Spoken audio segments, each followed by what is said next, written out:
Saludos, amigas y amigos de Principalmente. Bienvenidos a esta nueva entrega de su programa de interés jurídico e institucional.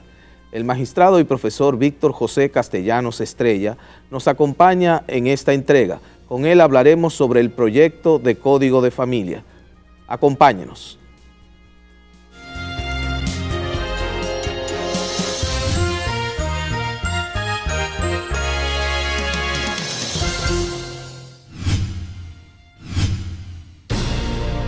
El gobierno ya garantizó el 4% para la educación. Esos son 100.000 millones de pesos este año. Sin embargo, detrás de esas cifras hay algo mucho más importante. 200.000 niñas y niños que se beneficiarán con alimentación nutritiva, mejor educación y una formación más completa. Productores locales que podrán vender productos frescos y de calidad a los comedores escolares. Más de 70.000 profesores con mejor salario y preparación. Y miles de madres que gracias a la tanda extendida tendrán más tiempo y tranquilidad para poder trabajar o estudiar. Así, el país entero avanza, con educación y oportunidades para todos. Un año cuidando a la gente. Gobierno de la República Dominicana. Ministerio de Educación. Hora de hacer lo que nunca se ha hecho. Desde el 1989, Seaboard se convierte en la primera generadora privada de energía de República Dominicana. En el 2012, reemplaza sus unidades de generación por la unidad Estrella del Mar 2, que opera con gas natural como combustible, armonizando con el medio ambiente y poniéndose a la vanguardia en la producción de energía limpia. Seaboard, comprometidos con la satisfacción de sus clientes, el desarrollo nacional y el medio ambiente. Quiero ser maestro, esa es mi vocación. Quiero ser maestra y servirle a mi nación. Enseñar es sembrar, enseñar es crecer, crecer. Enseñando aprendemos, maestros queremos ser. El magisterio es una profesión digna y la mejor forma de servir a la patria. Ministerio de Educación, Instituto Nacional de Formación y Capacitación del Magisterio, INAFOCAM.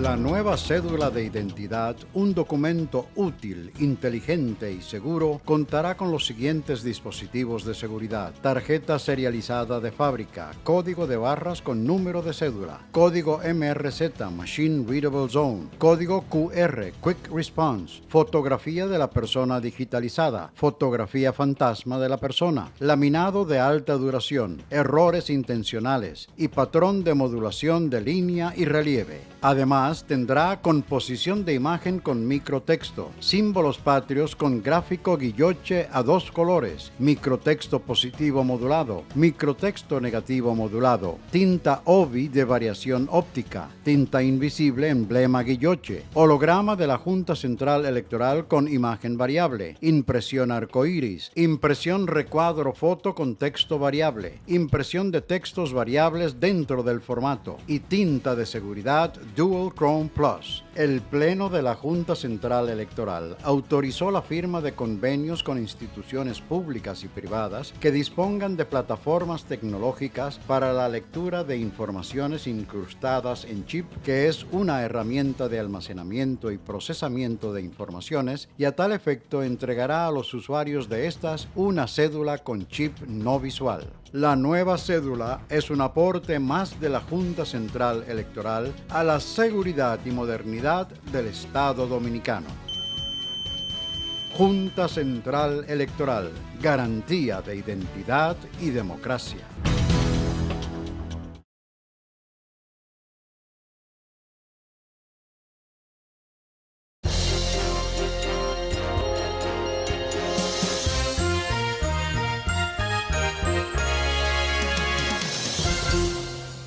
Saludos amigos de Principalmente. Gracias por mantener la sintonía, la fidelidad con este programa Principalmente, que tiene la misión de educar a la ciudadanía sobre aspectos que son clave en la vida de una persona, sobre todo de una persona física, una persona moral, que es educarlos sobre el derecho, sobre qué es el derecho, las diversas ramas del derecho y sobre todo qué hacer con ese derecho cotidiano que es la vivencia de todo ser humano.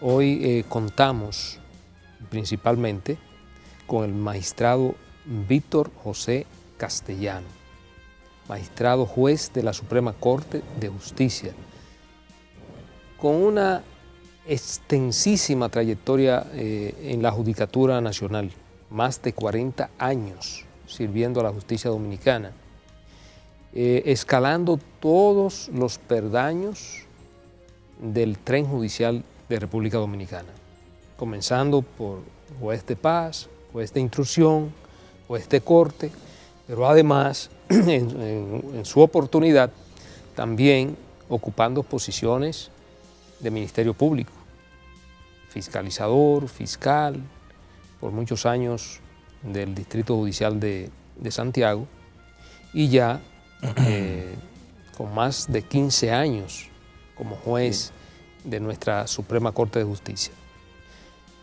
Aparte de esta extensísima carrera judicial, excelente, brillante carrera judicial, un orgullo para el Poder Judicial de República Dominicana, el magistrado Víctor José Castellano también concomitantemente con su labor en la justicia ha desarrollado una labor académica,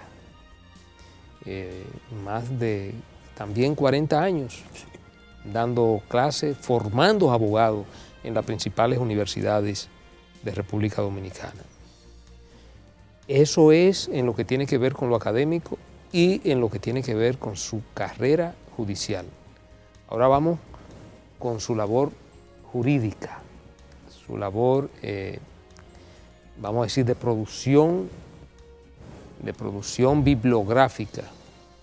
El magistrado Víctor José Castellano tiene más de 15 obras en diferentes ramas del derecho. Pero hay una a la que él le ha dedicado particularmente muchos esfuerzos y mucho tiempo. Y ha hecho estudios muy minuciosos y es lo que tiene que ver con el derecho de familia. Entonces, para nosotros, Pedro, Ramón, Olivo, Manuel, la verdad que es un lujo contar hoy con la presencia del magistrado Víctor José Castellano. Magistrado, la verdad que es un placer tenerlos aquí. Gracias. Y vamos precisamente a abordar con usted un tema que está muy candente en los corrillos judiciales, pero también en el ambiente de la sociedad dominicana y que tiene que ver con una propuesta de código de familia. Usted ha manejado por años, yo diría que con mucha pasión, el tema de derechos de familia en República Dominicana y además ha sido uno de los juristas que con más énfasis ha trabajado en la conformación, en la articulación de esa propuesta de código de familia. Ha desencadenado en los últimos días un debate en términos de lo que es la opinión pública. Yo particularmente le decía fuera de cámara que no he participado y me abstengo de participar en ese debate porque hasta el momento no he tenido la oportunidad de leer esa propuesta de código de familia. ¿Qué usted tiene que decirle en términos a los temas que supuestamente han resultado polémicos de esa propuesta de código de familia? Para mí es un honor la invitación que se me ha hecho para participar en este conocido y bien visto programa, sobre todo con el amigo magistrado Radamés Jiménez y con el privilegio de tener dos 2 componentes del programa que fueron mis alumnos. Ahora el profesor va a aprender del alumno. Sobre todo es de nuestro interés el que la ciudadanía se forme bien la idea de lo que realmente se ha elaborado como anteproyecto de Código de Familia. Ha habido mucha distorsión. Quisiera no pensar que los que han opinado no han leído el código. Y quizás la parte más interesante que podemos en este conversatorio es precisamente el que podamos hablar sobre algunos puntos o sobre la formación del Código de Familia en República Dominicana. Mire, el proyecto de Código de Familia tiene su historia. En el año 2004, el presidente Fernández designó una comisión para la formación de un código o la recolección de leyes conformando un código de familia. En ese mandato por decreto se estableció que no solamente íbamos a aglutinar las leyes dispersas, sino también que íbamos a formar todo un cuerpo que permitiera establecer un código con una verdadera síntesis de lo que es la familia y aplicable a la República Dominicana. Y así lo hicimos. Los 3 primeros años, después del 2004, trabajamos intensamente, la comisión, tuvimos asesoramiento internacional de UNICEF, de expertos internacionales, de la comisión asesora del Código de Familia, y definitivamente formamos ese cuerpo de Código de Familia. Es importante señalar que desde el año 2007 hasta hoy, o yo diría hasta hace unos días, ese código no había sido mandado al Congreso. ¿Por qué no había sido mandado? Realmente no le sé decir, porque no está dentro de mis posibilidades como miembro de la comisión señalar el por qué no se ha enviado al Congreso. Entonces, como dije hace unos días, se envió al Congreso ese código y se ha formado una serie de enigmas, una serie de críticas que nos gustaría que quizás en esta tarde tratemos de aclarar esas ideas.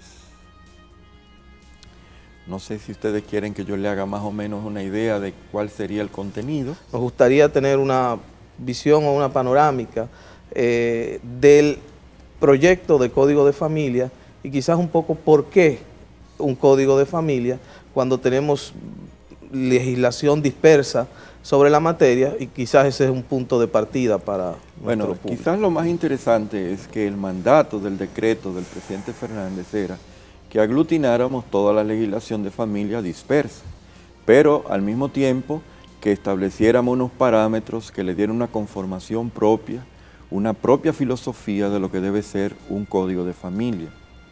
Y necesariamente para esa formulación tuvimos que comenzar estableciendo unos principios bien claros, que son no unos principios cualquiera, sino unos principios referentes a la familia y a los componentes de la familia. Así nosotros vamos a encontrar la familia formada por un hombre y una mujer, la familia formada monoparental, donde es o la mujer sola o el hombre solo, de manera que fuera bastante abarcador. Inclusive en los principios hay algo muy novedoso, y es que por primera vez establecemos la protección de los derechos de la familia de los migrantes. De manera que esos migrantes dominicanos que tanto aportan al país pudieran también estar protegidos por la legislación de familia. Como les decía, no solamente aglutinamos las leyes dispersas, sino que aglutinamos una serie de leyes que están dentro del Código Civil, que están dentro de la Ley 136. Entonces, obviamente comenzamos trabajando lo que tiene que ver con el matrimonio. Es decir, establecemos claramente lo que es la institución del matrimonio. Quiero señalar, porque ha habido quizás una pequeña distorsión con eso, que con relación al matrimonio nosotros establecemos en el proyecto de código que el matrimonio necesariamente tiene que ser entre un hombre y una mujer. respetamos las preferencias sexuales, pero resulta que nosotros tenemos un valladar. Si nosotros hacemos un código donde se permite el matrimonio de personas de un mismo sexo, de entrada, el código es inconstitucional. ¿Por qué? Porque la Constitución Dominicana establece muy claramente que debe ser entre un hombre y una mujer. Ahí entonces aclaramos la situación de por qué necesariamente hablamos de un hombre y una mujer. Lo que se hizo fue entonces seguir la letra de la Constitución. Claro, la definición que da. Después de elaborado el proyecto de código, ese código pasó por el tamiz de la Constitución anterior y luego pasó por el tamiz de la Constitución actual, de manera que estuviera dentro de los rigores de la Constitución, el proyecto de Código de Familia. Es decir, nosotros regularizamos también todo lo que se refiere al matrimonio, dividimos las condiciones, diríamos, preventivas para la celebración del matrimonio y las condiciones psicológicas que son necesarias para la celebración del matrimonio. Yo quiero aclarar también que con relación a esto, en el matrimonio, necesariamente aquí no hay una cultura de la formulación del régimen económico matrimonial. La persona se casa y definitivamente acepta el contrato de matrimonio de la comunidad legal de bienes. Pero nosotros pensamos que el dominicano tiene que aprender a discutir el régimen económico matrimonial porque en cierto modo es parte sumamente importante en una relación matrimonial. Pensamos que en el momento de formular el matrimonio se estableciera claramente no solamente el régimen matrimonial que iban a seguir los contrayentes, sino también para hacer el código más inclusivo con respecto al género, nosotros planteamos la posibilidad de que en el momento de casarse se estableciera claramente dentro del régimen matrimonial cuál es el apellido que tienen los esposos que llevar. Y establecimos, bueno, una primera opción, sencillamente que los esposos tengan el apellido de soltero, porque definitivamente el matrimonio no crea un estado de filiación, sino sencillamente un estado diferente. Yo diría que es casi una cuestión familiar, pero no es una filiación, porque la filiación es entre un hombre, un padre, una madre y los hijos. Y entonces establecimos a que pudieran llevar cada uno el apellido particular. Sin embargo, establecimos también que libremente, en el momento de concertar el matrimonio, los esposos podrían también pactar o seguir el método tradicional, donde la mujer adquiere el apellido soltero del marido con la partícula D o sin la partícula D. Que yo tengo mis objeciones con la partícula D, siempre lo he tenido, porque es que la partícula D da la impresión de que la mujer está siendo sojuzgada por el hombre, que es un animal particular del hombre. Y hoy en día nosotros no podemos ver a la mujer como una persona que puede hacer una cosa que se pueda manejar.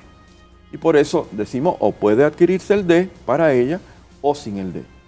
Pero también establecemos una modalidad que lo hace ver mucho más inclusivo.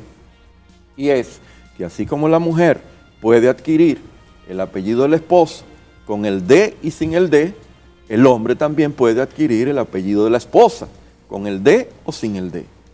Yo sé que para una cultura machista como la dominicana puede ser un poquito fuerte, pero es que al final y al cabo la mujer tiene un estatus legal en todo sentido al hombre. Obviamente después de establecer ese matrimonio, todas las características de ese matrimonio, también trabajamos algo que es muy novedoso y es todo lo que tiene que ver sobre lo que es la convivencia entre personas que no son casadas, en las uniones consensuales. Quiero aclarar, hablamos de uniones consensuales, no hablamos de como la expresión tradicional que tiene el dominicano para ese régimen.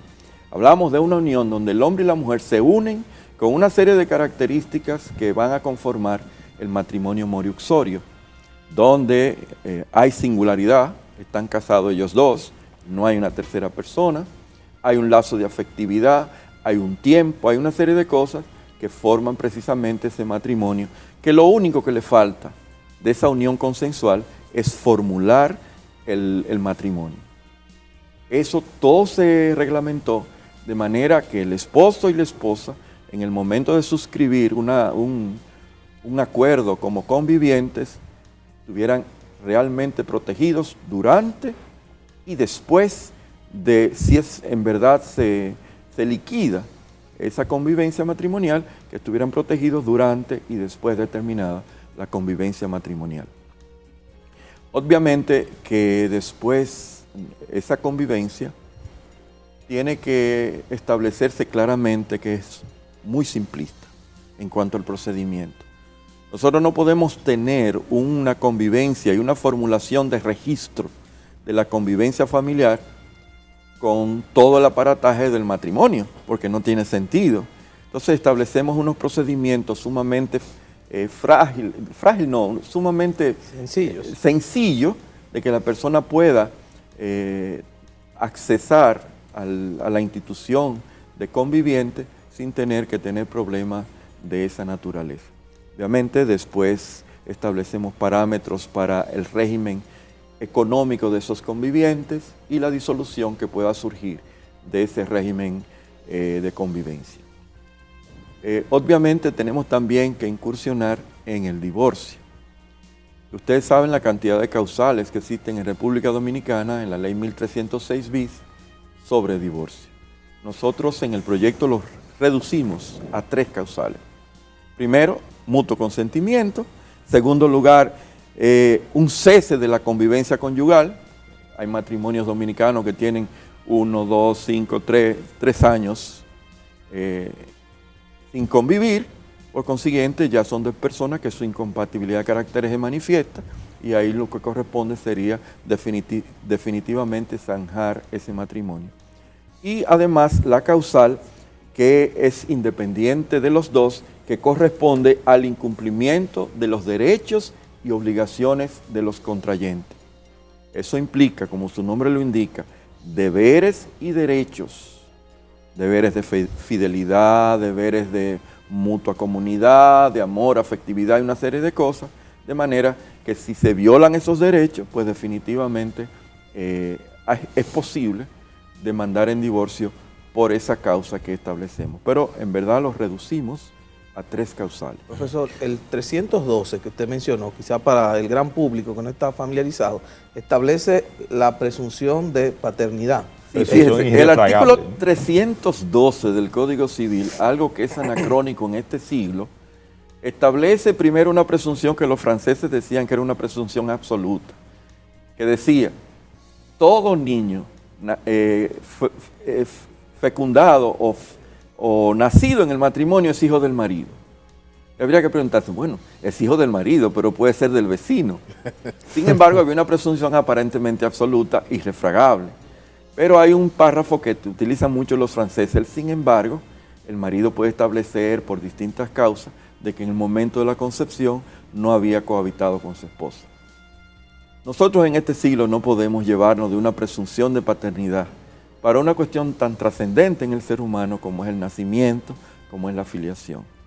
Y establecimos entonces una serie de parámetros que permitieran científicamente establecer la filiación con relación a los padres, con relación a la madre, dependiendo de quién sea. Obviamente que ese artículo o esos artículos que tienen que ver con la fecundación natural y que da lugar a filiación, nos vamos entonces a la filiación que surge de fecundación asistida. Es decir, establecemos claramente las distintas clases de fecundación, sean fecundación con el semen del marido, con el óvulo de la mamá. Ahí estamos perfectamente claros de que el niño nace con la presunción de que nació de ellos dos, con el lazo biológico de ellos dos, que es lo fundamental, el lazo biológico entre ellos dos. Pero hay muchas variantes. Por ejemplo, un niño que es fecundado por el óvulo de una mujer que no es la presunta madre, por un esperma de un hombre que no es el presunto padre. Entonces había que determinar cuál es la filiación a seguir. Establecemos una serie diríamos, de unos controles en lo que tiene que ver a la donación de esperma y a la donación de óvulos, en la medida en que, en principio, el donante de óvulo su identidad no puede ser conocida. solamente los caracteres fenotípicos y típicos de la persona que facilitó el semen o facilitó los óvulos. Pero tomamos en cuenta que hay una convención que nosotros hemos ratificado, la Convención del Niño, que establece que todo niño a un momento dado tiene que conocer quiénes son sus progenitores. Entonces, en ese sentido, se establece que al llegar a una determinada edad, el niño puede, en condiciones excepcionales o en condiciones graves, diríamos que accesar a ese conocimiento de quiénes fueran sus padres verdaderos por la relación biológica, pero es excepcionalmente. También yo quiero señalar en ese sentido que se regula el contrato entre la pareja o la mujer, porque es importante. La mujer, de acuerdo al artículo 1 del proyecto, puede formar una familia. El hombre y la mujer pueden formar una familia. Los que no están unidos por matrimonio pueden formar una familia. Entonces, en ese sentido,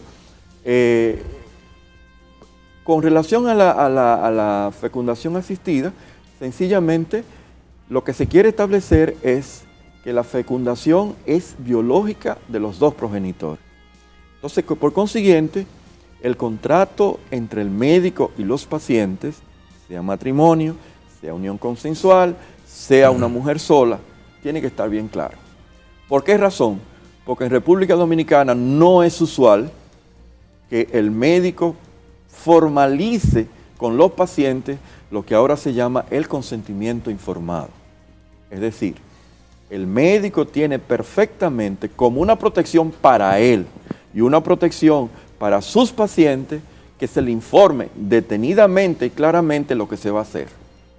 Y que el paciente sepa en qué se va a entrar, en qué se va a meter. Por ejemplo, le van a hacer una donación de esperma, pero resulta que el médico tiene que decirle, pero la esperma que tú traes tiene problemas de taras hereditarias. Y que ella diga, bueno, aún así, yo quiero que se insemine con ese semen. Pero ya hay un consentimiento informado, ya hay un contrato que ha sido formalizado entre el médico y la paciente. Un contrato que nosotros planteamos que no puede ser una simple hoja mimeografiada o fotocopiada y que la persona firma pura y sencillamente. Es un consentimiento real y efectivamente que el médico sepa lo que va a hacer y la protección del médico y de los hijos que van a nacer. Una cuestión dentro del contexto de la formulación de este proyecto de ley de Código de Familia, que es importante y que usted la ha puesto muy claramente de manifiesto, tiene que ver con, si pudiéramos decirlo de esa manera, la completitud de la normativa en tanto que sintetiza en un solo cuerpo todo aquello que estaba disperso. Ese fue un mandato del decreto. Entonces, han habido críticas desde un sector del Poder Legislativo en el sentido de que ellos entienden que el Código Civil ya contenía un capítulo para la familia y que quizás no era conveniente crear un cuerpo completo que supliera el contenido de ese capítulo. ¿Cuál es la concepción suya? Profesor, vamos a aprovechar esa inquietud y pregunta de Pedro para hacer una pausa. Entonces, el magistrado, a la pausa, al regreso, le damos respuesta.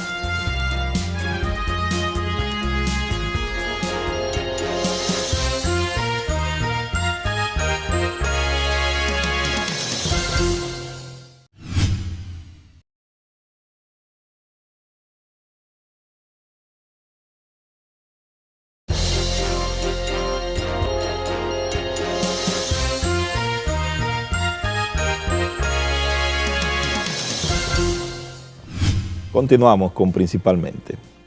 Antes de que se produjera terminar el segmento anterior, le planteábamos la inquietud en torno a las críticas que se han formulado al Código de Familia en torno a que el proyecto del Código Civil ya tiene un capítulo para la familia. Y se dice que quizás más que ayudar, perjudica el hecho de que exista todo un cuerpo que abarque este tema de la familia. Entonces, en términos de conveniencia legislativa, ¿cuál es su posición en torno a esta crítica que se hace? Todo código y toda ley es para aplicarlo a la ciudadanía. Y la ciudadanía tiene que conocer sus leyes. Mientras haya leyes dispersas de las que sean, no solamente de familia, de la que sea, en la ciudadanía, que es el receptáculo principal no puede defenderse, hay una indefensión de la ciudadanía. Entonces, cuando a nosotros nos nombraron el decreto para conformar un solo cuerpo, nos dijeron aglutinar todas las leyes dispersas y enriquecer esas leyes dispersas. Por ejemplo, ok, existe un código civil, pero el código civil tiene lo que tiene que ver con el niño, niña y adolescente. Hay una ley especial. El Código Civil contiene, salvo que no sea un anexo, todo lo que tiene que ver con el divorcio. Es decir, hay una serie de leyes que no están ni siquiera en el Código Civil. Entonces, ok, el Código Civil rinde su cometido, pero no es lo mismo que aglutinar toda la normativa que tiene que ver con un código de familia para que el receptáculo principal de la legislación, que es la persona, que es el dominicano, que son las familias dominicanas, sepa, mira, esto es así porque el código de familia dice esto. Sobre todo que es un ámbito tan amplio en términos legislativos, el de la familia, que quizás requiere de un cuerpo especializado que esté incluso por fuera de una legislación como la del Código Civil, que quizás no va a poder examinar y desarrollar exhaustivamente todos estos puntos que tienen que ver con... Pero mire, una de las cosas que produjo controversias que hasta a mí llegaron era sobre que el código permitía el matrimonio entre niñas de 14 años. Hay una breve historia de eso. El Código Civil nos trajo a nosotros que la mayoría de edad era a los 21 años. Pero después de ese Código Civil vino la ley 4999 del 58, que establece que la edad es 18 años. Pero dice que podrán casarse cuando tengan 18 años, pero además dice, podrán casarse con autorización del padre los menores de 15 años, pero no establece límites. A mí nadie me puede decir que con esa ley 4999 una joven o un joven de 13 años no pudiera contraer matrimonio, si tiene la autorización del padre. ¿Qué planteamos nosotros? Ok, el tema límite es 14 años, pero oiga bien, con la autorización del padre y del tribunal de familia. Es decir, con dos cosas. Es más restrictivo ahora. Que es más restrictivo y tiene una mayor responsabilidad los ascendientes y el tribunal. Tienen que aprobar eso primero. Y de manera excepcional, sobre todo, la realidad dominicana. Las niñas de 13 y 14 años embarazadas que dan a luz. Hay que protegerlas. Las mujeres que se casan, las mujeres que no se casan, que están en uniones consensuales, y los hombres, resulta ser que pasan toda una vida viviendo como convivientes. Se muere uno y hereda a la familia de lo que queda vivo. ¿Y el conviviente qué? Entonces hay que legislar para proteger ese segmento poblacional que es el mayor. Profesor, hablando de esa parte que tiene que ver con el Código Civil, que es la que siento en los comentarios que he escuchado, la que más escozor como que ha causado, en el sentido de que se tiene la creencia de que el Código Civil, para cuando se produce cualquier tipo de modificación, hay que ser lo suficientemente cauteloso, primero para no causar un cambio radical en lo que tiene que ver con la articulación del mismo. Es decir, suponiendo que el Código de Familia suprima 20 o 30 artículos del Código Civil, ello conllevaría un reordenamiento del articulado del Código, no necesariamente, porque también se le pueden poner derogado a esos artículos. ¿Y cómo se explica esa parte? Es que el Código de Familia establece una numeración perfectamente accesible y de acuerdo a la temática, que no necesariamente la vamos a compaginar con el Código Civil. El código o el proyecto de Código de Familia tiene 851 artículos. Y no puede haber confusión cuando en el Código de Familia se establece claramente matrimonio, filiación, filiación adoptiva, régimen matrimonial. Hay todo lo que es régimen matrimonial, las formas de régimen matrimonial están contempladas en ese Código de Familia. Y todavía para completar más, todo el régimen sucesoral de la familia está en el Código de Familia. Es decir, estamos hablando de un compendio como código de toda la legislación referente a la familia. Y para el ciudadano de formación media, desde mi punto de vista, es mucho más conveniente poder accesar directamente a un código de familia que buscar en un Código Civil la ubicación del régimen aplicable a la familia. Exactamente. Y me parece a mí que la experiencia incluso en derecho comparado es esa, que han ido cada vez más fomentándose ya cuerpos completos por fuera de del mismo Código Civil. Profesor, y en torno, cuando usted se refería al matrimonio, en lo que tiene que ver con el matrimonio, que tenemos, ya usted lo citó, varias leyes que rigen el matrimonio, pero también rigen el divorcio, recoge toda la normativa que pudiera resolver. Claro. Pero el caso del matrimonio, Claro. pero también los divorcios, los diversos tipos de divorcio. Sí, pero nosotros le limitamos las causales a 3. Porque es que si nosotros nos vemos en las causales de la ley 1306 sobre divorcio actual, a veces son repetitivos. Porque, la incompatibilidad de caracteres. La incompatibilidad de caracteres posiblemente es una manifestación del adulterio. ¿Por qué yo tengo incompatibilidad con mi esposa? Porque ella me es adúltera. Entonces, los franceses lo redujeron a 3. Nosotros lo reducimos a 3. Ahora, obviamente, ustedes van a encontrar que nosotros no nos salimos completamente del régimen francés. En la legislación del Código de Familia, el régimen francés está permanentemente dentro de la esencia del Código de Familia. Obviamente, le voy a decir lo siguiente, nosotros enriquecemos ese código no solamente con la vertiente francesa, sino las vertientes latinoamericanas y de otros países europeos. Por ejemplo, todavía los franceses hacen una discriminación con los hijos adulterinos. Nosotros no hacemos ninguna discriminación con los hijos adulterinos. ¿Por qué? Porque son hijos, no tienen la culpa de haber nacido en esas condiciones y por consiguiente tienen la misma opción sucesoral. Profesor, ¿cómo se maneja el tema de la adopción? ¿Se le sigue dando las facultades al Consejo Nacional de la Niñez para que siga manejando como ente rector? Otro matiz, porque necesariamente la adopción tiene unos momentos. Hay un momento administrativo, hay un momento judicial y hay un momento después otra vez judicial. Entonces hay que tener eso en cuenta de manera que la legislación no sea muy complicada. Pero hay algo que el dominicano no llega a comprender, que la adopción no es la regla. La adopción es la excepción. Porque la regla es que usted tenga hijos. Si no lo puede tener, pues sencillamente o se vaya a una fecundación asistida o que adopte. Entonces en ese caso sí se justifica un procedimiento más complejo. Claro. Y fíjense, ustedes van a ver que todos los procedimientos que están en el Código de Familia tienen diríamos, una ruta común hasta un determinado momento. Una ruta común hasta un determinado momento. Y se cambia ese momento, entonces, cuando llega ahí, a cuando es un divorcio, a cuando es una de guarda, cuando es una acción de filiación, etcétera, etcétera. Esa es una ventaja también que aporta un código, claro. Que puede haber, digamos, un cuerpo normativo común y distinguir. Y de manera excepcional, el Código de Familia plantea sanciones penales y administrativas.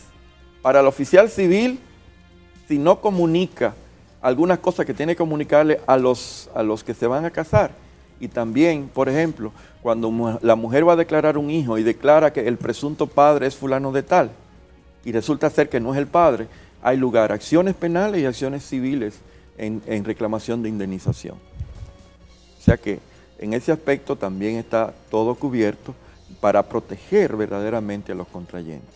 En torno a ese mismo punto que usted examinaba, la cuestión del momento de la declaración de la criatura, se ha dicho también, he oído los comentarios en la prensa, de que una de las cosas que se critica es el hecho de que la madre pueda decir y asignar el padre a la criatura. Mire, no es asignar el padre. Nosotros tenemos que partir de un principio. La Convención de los Derechos del Niño establece claramente que nosotros suscribimos y ratificamos que el niño tiene que nacer con 2 apellidos. Pero ahora no podemos. Cuando una madre va a declarar un niño, ella declara hijo de ella. No menciono la palabra natural porque es discriminatoria. Hijo de ella. Pero en esta opción que planteamos es la siguiente, y yo quiero que lo interpreten bien porque ha habido confusión. Una mujer que haya gestado y haya parido un muchacho va al oficial civil y dice, mire, yo parí ese muchacho, yo soy la madre, y el presunto padre es fulano de tal. Él tiene un plazo muy corto de 2 meses para oponerse a esa declaración. ¿Y cómo él se entera de esa declaración? Porque el oficial del Estado Civil, si no se lo comunica, conlleva sanciones administrativas hasta la destitución.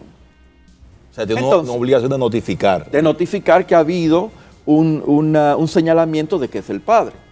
Entonces todo ahí se abre un proceso. Y ese proceso puede dar lugar a que la mujer sea condenada penalmente y en daños y perjuicios. En caso de que resulte que esa declaración o imputación de que ese niño es hijo de esa persona y resulte que no, previo un... Ahora recuerdo una cosa que también es muy importante para aclarar. Una prueba de ADN, ¿no? Sí. Importante, muy importante. Aclarar el asunto, que en materia de divorcio, por la tercera causa que yo planteaba, que es de que no lleva los deberes y obligaciones del matrimonio, por primera vez se establece que el esposo culpable, entre comillas, porque en materia civil no podemos hablar de culpable, del culpable, es capaz de ser sancionado en daños y perjuicios. Daños y perjuicios, que es una por gran ser novedad. El culpable es una gran novedad del divorcio. Es una gran novedad, ¿eh? Que a muchas mujeres les puede interesar. El marido mío tenía la vida imposible, nos divorciamos, y es que demándalo en daños y perjuicios por hacerte la vida imposible y divorciarse. Interesante. O viceversa. O viceversa. De hecho, ha habido una queja constante en torno a que tradicionalmente tengo entendido que la jurisprudencia no le ha reconocido nunca la posibilidad a la mujer o al marido de reclamar daños y perjuicios como consecuencia de la ruptura de la unión. La ley, el Código de Familia plantea la posibilidad de demandar al esposo que ha sido el que cometió la falta y que produjo el divorcio. Entonces, en torno al tema que mencionábamos, lo interesante de esto es que antes la designación, el reconocimiento de la paternidad por parte del padre era una cuestión que dependía de su voluntad. Ahora tiene que resolverse rápidamente, sobre todo partiendo de la necesidad de tomar en cuenta el interés superior del niño. Si el individuo no hace oposición a esa declaración de la mujer, tácitamente está admitiendo que es el padre. Tiene 2 meses para decidir. Entonces, si en esos 2 meses no hace nada, queda definitivamente establecida la paternidad. La paternidad. Claro, porque si él tuvo y además se le tiene que comunicar, el oficial del Estado Civil le tiene que comunicar las posibles sanciones y además las implicaciones que está en que él definitivamente sea o no sea el padre. Lo que quiere decir que ese plazo le empieza a correr a partir de la efectiva notificación. Claro, porque no puede ser el momento de que ella le haga la declaración. Si por ahí aparece un oficial del Estado Civil que no haga mucho caso a la amenaza de sanción, y si el sistema de sanciones no funciona, de todos modos, el que resulte afectado por esa conducta, sí, va a tener que acreditar que no fue notificado. Eso significa sanciones administrativas y posiblemente una demanda en daños y perjuicios contra el oficial del Estado Civil, porque fue negligente. Magistrado, ¿cómo aborda el Código de Familia lo que tiene que ver con la parte de la pensión alimentaria, entonces en torno al deber de los padres, de ambos padres? Mire, la pensión alimentaria se enriqueció a la actual en el sentido de que no solamente una pensión alimentaria del padre al hijo, sino también que en un momento dado puede ser del hijo al padre. Pero además planteamos una serie de figuras que tienen que ver que hay determinados casos donde la pensión alimentaria no es solamente para un menor de edad, sino, por ejemplo, se podría extender para aquellos hijos que son discapacitados. Mire, yo le voy a hacer una anécdota de algo que me llamó profundamente a la atención, siendo nosotros Procurador General de la República. Estábamos visitando un centro, una cárcel, y vamos caminando, y vemos que 2 internos traen de los brazos a otro interno, obviamente en un estado de invalidez, claro. Una persona que no se podía valer por él mismo. Y yo pregunto, ¿y qué es esto? ¿Qué le pasa a este hombre? ¿Por qué está este hombre preso aquí? E incluso después me explicaron que hasta tenían que bañarlo. Y cuando me dicen, no, me acerco al señor y le digo, dígame, ¿por qué usted está aquí? Dice, por una pensión alimentaria. Digo yo, pero esto lo vi como el asunto más irracional del mundo. Primero, porque un hombre que no, evidentemente está inhabilitado, que no puede, totalmente discapacitado, que no puede producir para mantenerse él ni para mantener a nadie. Y pregunto que quién fue ese juez, quién fue ese fiscal. La verdad que me encontré algo absolutamente... El hombre seguro estaba incumpliendo y lo sancionaron por la pensión suspensiva de los 2 años. Exacto. Sí, ahora, en ese tipo de situación, cuando se dan situaciones como esa, se plantea algún tipo de racionalidad de la norma ante un individuo que no tiene la posibilidad alguna. No, pero lo grande del caso, magistrado, en ese caso que le menciono, que cuando averiguo, ¿y cuál es la edad de ese menor? Me dice, 17 años. O sea que quien podía mantener a ese señor era el propio hijo. Entonces yo dije, Dios mío, pero ¿y dónde es que estamos? Por eso en el Código de Familia se establece también una modalidad muy sui generis, y es la posibilidad de adoptar abuelos. Los abuelos tenemos que tener derecho. Por ejemplo, un abuelo que no tenga las posibilidades económicas pueda ser adoptado por una persona, pero ojo, sin la posibilidad de la condición de sucesor de los bienes del abuelo, o de los bienes o del abuelo del adoptante. Vamos a hacer una breve pausa y vamos a seguir con el magistrado Víctor José Castellano, porque hay temas sumamente interesantes que vamos a seguir abordando.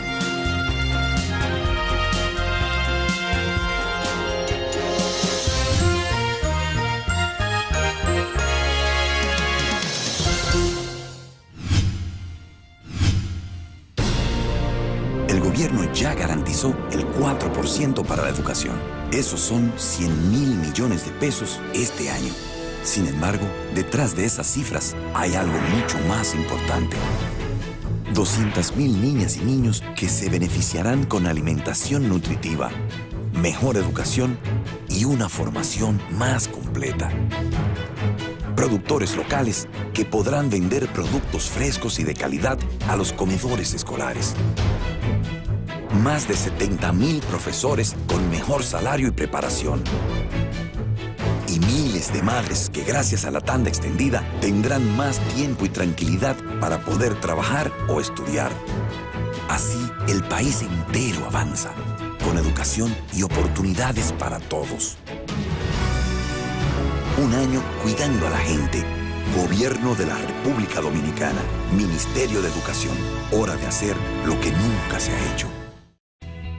Desde el 1989, Seaboard se convierte en la primera generadora privada de energía de República Dominicana.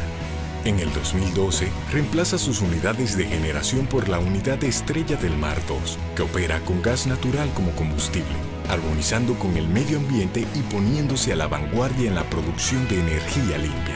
Seaboard, comprometidos con la satisfacción de sus clientes, el desarrollo nacional y el medio ambiente.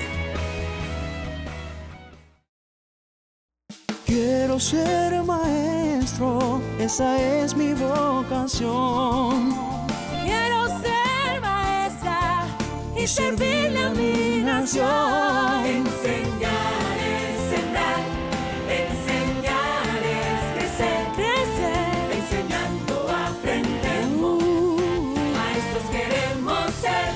El magisterio es una profesión digna y la mejor forma de servir a la patria. Ministerio de Educación, Instituto Nacional de Formación y Capacitación del Magisterio, INAFOCAM.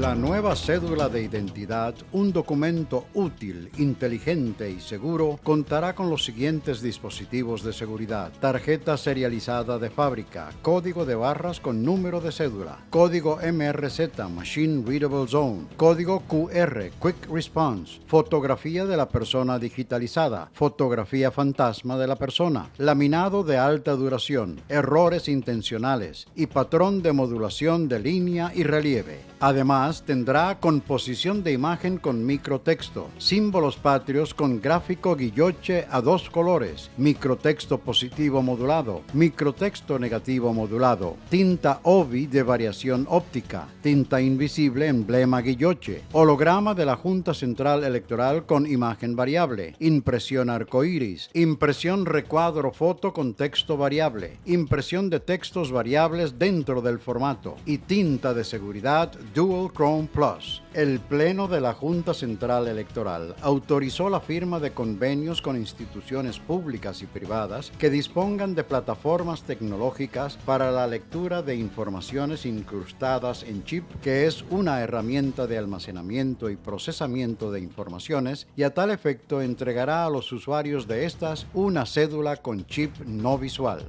La nueva cédula es un aporte más de la Junta Central Electoral a la seguridad y modernidad del Estado Dominicano. Junta Central Electoral, garantía de identidad y democracia.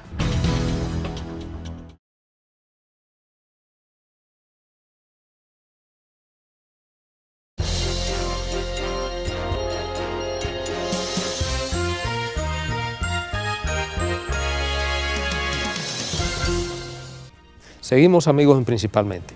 Magistrado, la verdad que esto es un tema apasionante y antes incluso de que concluyamos este segmento, lo voy a comprometer, creo que tenemos que hacer otro programa con el magistrado para seguir a otros temas que se nos van, lamentablemente por el tiempo se nos van a quedar. Mire, usted refería en el segmento anterior tangencialmente el tema de los abuelos. De los ancianos. La verdad es, magistrado, que yo siento en República Dominicana una ancianidad desprotegida, totalmente desprotegida. Depende de la buena voluntad de si tienen hijos, que esos hijos se empoderen y le den la asistencia debida a su padre. Ahí no hay problema. Ahí no hay problema. Ahora, yo incluso había pensado en una oportunidad que aquí debía legislarse para la obligatoriedad de los hijos para con sus padres ya cuando pasan de determinada edad. Bueno, en la pensión alimentaria está la obligación de los hijos, y no solamente de los hijos, sino también de los familiares. Pero quizás la figura que a usted le interesa es la figura de la adopción de abuelos. Esa es decir, figura. Una persona que ya es abuelo pero está desprotegido, que está en un asilo de ancianos, que tiene unas condiciones infrahumanas, entonces una persona lo puede adoptar. No necesariamente los nietos, lo puede adoptar. Pero esa adopción no conlleva el carácter de vocación sucesoral de ese abuelo con relación al adoptante. Porque podría ser, bueno, me adopta fulano de tal, que tiene dinero, no hay problema. No, el asunto es la posibilidad de que ese envejeciente tenga la posibilidad de que sus tiempos finales sea vivido con una dignidad como ser persona. Eso es sumamente interesante y es importante la distinción que usted hace porque, bueno, un abuelo que se sepa que tiene un patrimonio y que puede ser, aparecen cientos de nietos. Claro. Entonces es importante que el abuelo que no tiene, que lamentablemente no logró acumular riquezas, que estás desprotegido, desamparado, si tenga esa posibilidad, porque siempre el abuelo que tiene la posibilidad, y que aparecerán siempre cientos de nietos que querrán tenerlo, claro. Querrán darle el albergue y querrán tenerlo en su casa. Pero también es importante lo que usted dice con relación a la vocación sucesoral. Pero hay una cosa también importante, es que los abuelos pueden opinar con el matrimonio de sus nietos y de sus hijos. A falta de los padres, a falta de una persona que tenga la guarda, de un representante, los abuelos pueden aprobar o no un matrimonio. ¿Cómo se explica eso, maestra? Oye, puede ser que no exista, los padres hayan fallecido. Puede ser que no solamente los padres hayan fallecido, sino que definitivamente uno de los abuelos está inhabilitado para expresar su consentimiento. Entonces, en esos casos, si el menor de edad para casarse necesita el consentimiento de los padres, el abuelo puede sustituir al padre y ese consentimiento es válido para los fines de matrimonio. El Código Civil establecía un mecanismo como bastante simpático. si había disquisición entre los padres, de que si un abuelo o un padre daban el consentimiento y el otro no, valía consentimiento. Yo pienso que ese juego del azar como que no tiene sentido hoy en día. Y establecemos claramente los parámetros para que la posibilidad de que tanto el abuelo, la abuela o los padres puedan perfectamente decidir en ese sentido. El tema de la guarda que usted mencionó en algún momento en su respuesta anterior, es un tema también que después de un matrimonio genera conflictos y quizás quisiéramos conocer cómo viene regulado en el proyecto de código. Bueno, lo primero es que si hay niños en el matrimonio, so pena de nulidad del acto, tiene que establecer claramente cuál de los esposos tiene la guarda. Ahora, fíjense bien, la guarda es una cuestión, diríamos, muy cambiante. Hoy en día, el padre tiene que tener la guarda de un hijo, pero puede ser que mañana lo tenga la madre. Por consiguiente, es una cuestión de índole social y no se puede establecer un parámetro definitivo. Es más, si en el Código de Procedimiento Civil se estableciera que no hay lugar al recurso de casación contra una sentencia de guarda, yo sería el primero que lo apruebe. O un derecho de visita. Hoy en día, un determinado padre puede tener unas condiciones excepcionales para un derecho de visita y para un derecho de guarda, pero puede ser que mañana cambie. Y por consiguiente, todo es muy cambiante. Y como es tan cambiante y se vuelve adelante para atrás, lo mismo que la pensión alimentaria, no debiera ser objeto del recurso de casación. Obviamente que eso no lo plantea en cuanto al recurso el código, porque ya es una cuestión de índole procesal. Y si se abriera el recurso, me parece a mí, siguiendo la opinión que usted formula, que no podría referirse a la cuestión del otorgamiento, porque eso más que juzgarse por esa vía debería estar sometido a un régimen permanente de revisión, que es lo que permite, pero además, digamos... es que el recurso de casación en un derecho de guarda, en un derecho de visita, en una pensión alimentaria, se lastima. ¿Por qué razón? Porque el juez de casación no conoce los hechos, sino si la ley que se aplicó en ese caso está bien o mal aplicada. Magistrado, siguiendo la tradición y sobre todo la legislación anterior, digo, todavía vigente hasta que se ponga en vigencia el nuevo Código de Familia, el Código de Familia contempla y privilegia la guardia hacia la madre. No, lo que establece el Código de Familia es cuál de los dos tiene las condiciones mejores en atención al interés superior del niño. Sí. Yo no voy a discutir como tribunal, como pareja, o no entrar en esa discusión entre el padre y la madre de cuál tiene las mejores condiciones, sino cuál de los dos, de acuerdo al interés del niño, debe prevalecer con la guarda.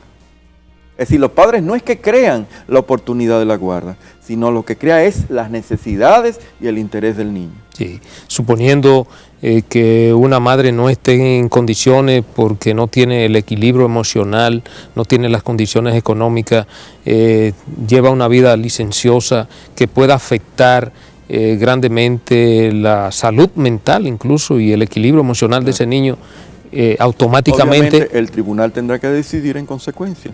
Correcto. Tendrá que decidir en consecuencia. Y viceversa, si es el padre. Y viceversa, porque puede ser que sea el padre que tenga esas condiciones. Claro. O sea que ahí no hay ningún problema. Eso está totalmente contemplado, regulado. Contemplado en el Código de Familia. El proyecto de Código de Familia, entonces, obviamente que afecta, como es natural, toda esa legislación dispersa, claro, cuyo objeto precisamente es consolidarla, enriquecerla, dotarla de mayor coherencia. De mayor coherencia interna. Una de las objeciones que yo he oído es que el Código de Familia modifica 15 leyes. Claro que sí, porque están dispersas y había que enriquecerla. Bueno, la verdad es que increíble, sencillamente satisfecho, magistrado, con el compromiso de que le avisaremos, no tardíamente, y que vamos a seguir porque ahí se nos quedan una enormidad de temas. Y ya habría que discutir sobre todo los regímenes matrimoniales, sí, las sucesiones. Y para esa oportunidad también nosotros habremos tenido la oportunidad de leer el código. Eso es importante. Porque la verdad es que no lo hemos leído. Eso es importante. Yo quiero una exhortación final a la ciudadanía. léanse el código, hagan sus propias conclusiones, vivan, empodérense del código, que es para beneficio de la familia dominicana de hoy en día, no la de mañana ni la pasada, a la familia de hoy en día. Muy bien, gracias, magistrado.